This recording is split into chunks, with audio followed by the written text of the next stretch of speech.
Well, welcome everybody. I'm Calder, Chair of SMN, and it's my pleasure to welcome everyone to our online national event. Thank you so much for coming along to what I'm sure everyone would agree is a very different annual conference this year. Firstly, I'd like to quickly introduce the SMN staff team for those of you that haven't met them before.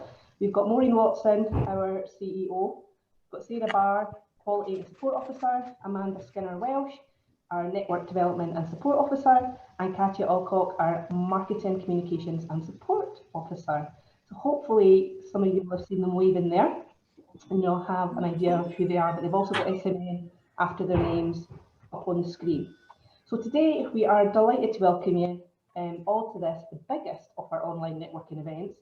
We have a packed programme, and so to keep things moving smoothly, I'd like to remind you of some practical housekeeping. Most of these you've probably heard before on other online events, but just to remind you. So please keep your microphone on mute whilst the speakers are talking.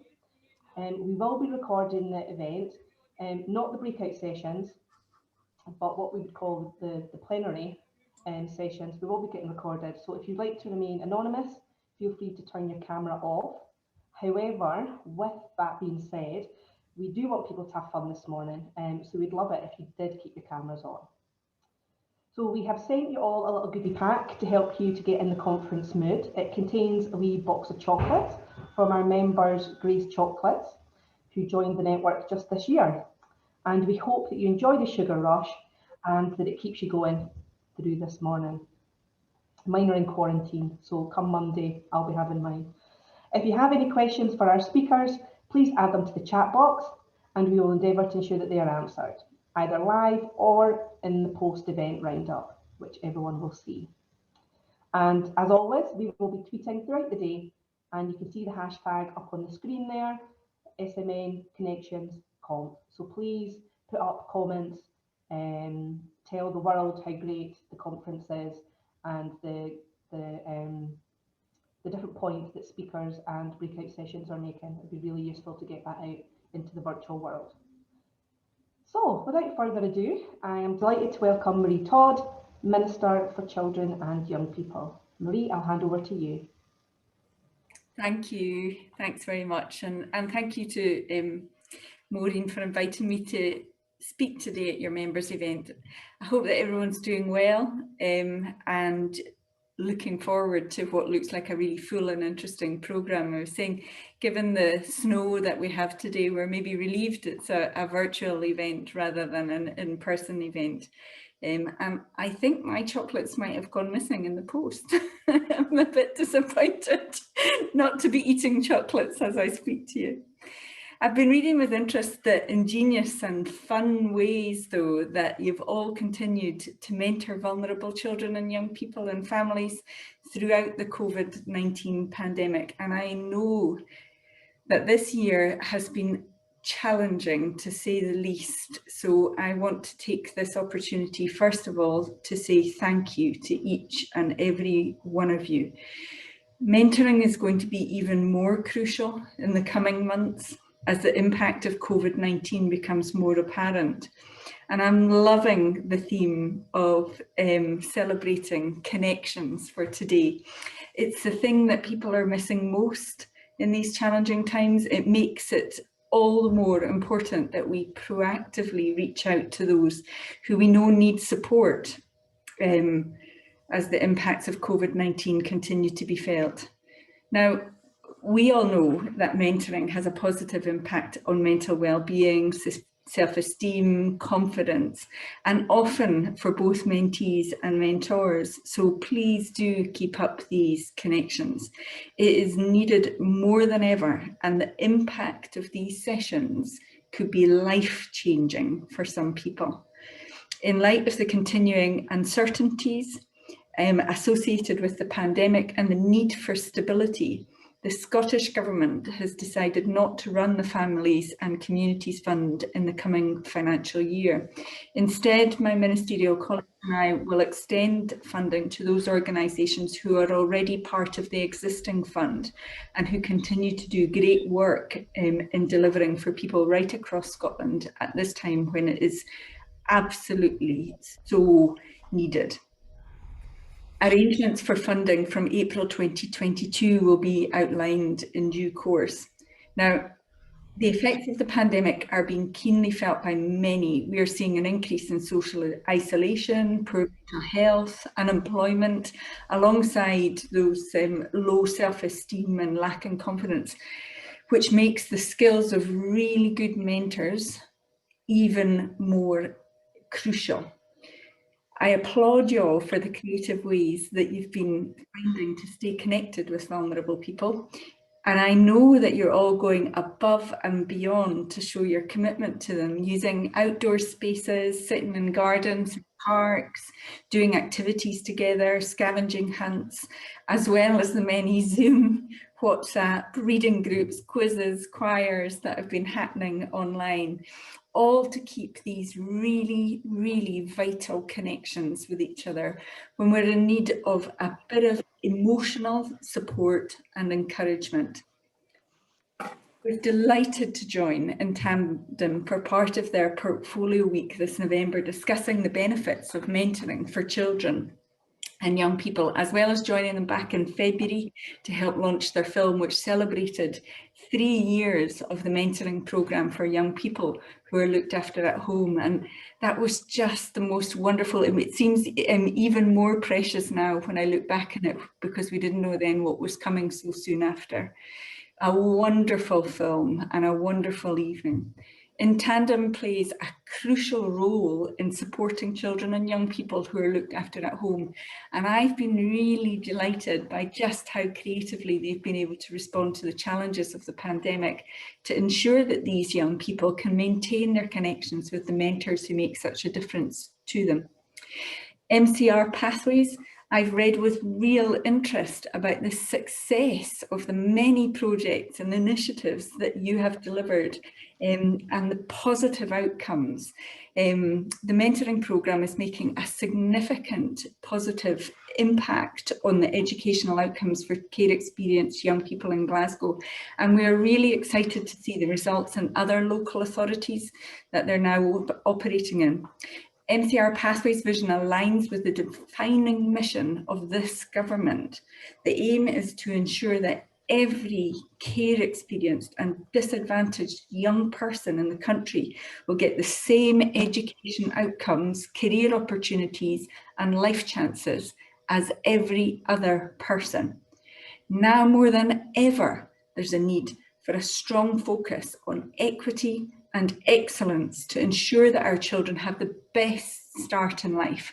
And that's why we're investing 182 million from the Attainment Scotland Fund, with a commitment to extend the programme into next year.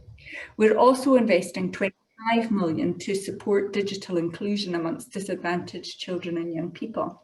The Care Experienced Children and Young People Fund totals investment of over 11.6 million in 2021. This fund supports initiatives and interventions aimed at improving educational outcomes for care experienced children and young people. Now, we know that some local authorities are using the funding to develop inclusion services and to reduce exclusions. Others are using the funding to deliver mentoring programmes alongside targeted and individualised support to children, to young people and to their families at the right time by the right person. More generally, we are determined that Scotland is going to be the best place in the world for children to grow up, and that includes a care system that improves the outcomes and well-being of those it supports. The Independent Care Review reported earlier this year, based on the thousands of personal stories told by people with lived experience. And an important thread that ran through the promise was the power of relationships. And as it called for children in care to be actively supported to develop connections and relationships. And one way that this could be achieved is through mentoring relationships, acknowledging that mentoring can have a significant positive impact on children and young people who receive it, and calling for schools and colleges and universities to develop mentoring relationships for those who would benefit. In accepting the conclusions within the promise, the First Minister committed the Scottish Government to work with all of our energy and focus, along with local authorities, care providers, relevant stakeholders, to make the changes in the system that you considers necessary. So this year's programme for government outlined the early steps that we're taking to ensure that we keep the promise to those with lived experience. We're committed to creating a structure that can facilitate the redesign of the entire system, the whole system approaches to care and support.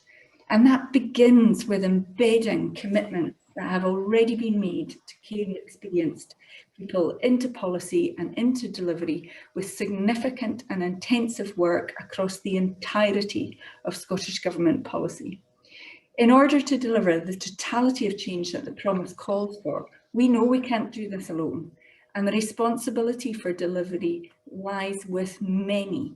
And I am pleased to say that all of those with the power to affect that change have been signed up to creating a legacy for our young people.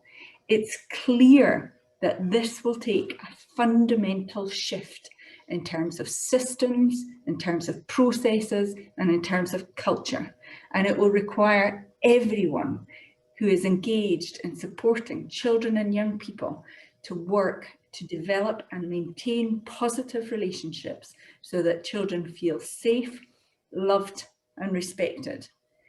So I want to finish again by thanking you for all your hard work, your commitment, and your determination to carry on and to support our most vulnerable children and young people at a time of real uncertainty and worry.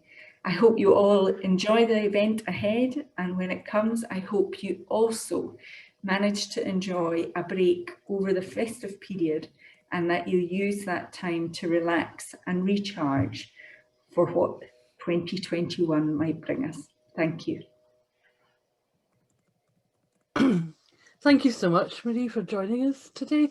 Can I just assure you, your repackage is on its way and you'll get it anytime now. Just look out for a bright blue packet.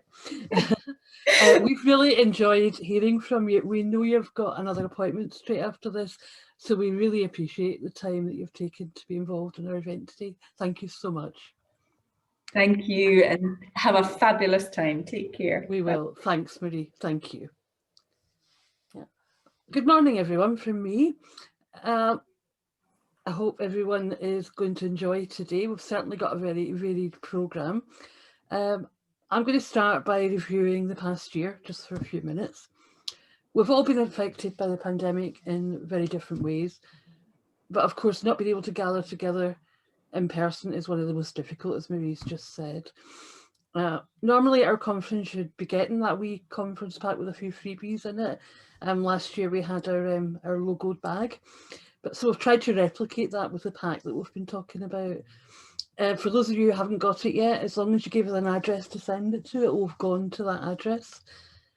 So just look out for the bright blue package. There's a pen in it, some SMN post-it notes, and there's also a postcard of the SMN cats.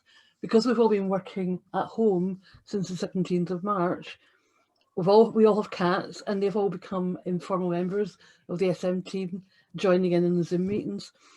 Just for fun, let us know in the chat box who you think each cat belongs to, and we'll tell you later on if you've all got it right. So there was a wee box of chocolates in there, as people mentioned. That's from one of our newer members, Positive Changes CIC. They are the creators of Grace Chocolates. The project is using mentoring as a way of helping women whose lives have been touched by the criminal justice system to gain new skills. And we are absolutely delighted that they've decided to join the network. We've actually been humbled by the 18 new members who've joined us this year so far. The expertise that you as new members bring to the network from your projects enrich our work and further demonstrate how mentoring can be used in so many different projects. Our membership is getting wider and wider. We've spent the course of this pandemic listening to our members and adapting our services to help you to continue to deliver high quality mentoring programmes. So because we've not been able to deliver training in person, we've developed a blend of online learning and Zoom sessions. In the absence of networking in person, we've been networking on Zoom. One example is the development of our new wraparound project development service. It's a new service. It's been developed to provide additional support to our members who are in the early stages of running their mentoring programme. We've developed it so that our team can run introductory sessions for mentors and mentees on behalf of the project that signs up for it, alongside self-paced learning for mentors to help them get the skills and knowledge needed to be great mentors, which is what we're all about. The blend of training via Zoom and training via our online learning platform has meant that we can deliver a new and innovative service that's suited to our members' needs. And we hope you agree. We look forward to your feedback as you use that. Keeping our members in contact with each other has been vitally important. So we've ensured that our existing networks began meeting online. This has been absolutely vital to keeping our members connected, and given the very important peer support that the networks provide for mentoring coordinators. The rapid transformation of the way we work, it's been very disruptive, but I've been delighted at the way our team has flexed to bring these changes to fruition, real agility in actions. I thank my whole team for that. We're now delighted to hear from two of our members. Firstly, Susie White from Inspired Scotland, who's going to give an overview of the In Tandem projects, and Joe Miller from the Traditional Music Forum, who'll be updating us on their mentoring programme. If you do have any questions for our speakers, please pop them into the chat box. A member of our team will ensure that these are answered in our post-event roundup document, as we don't think we'll have time to allow to do that today. So first of all, we're going to play some videos from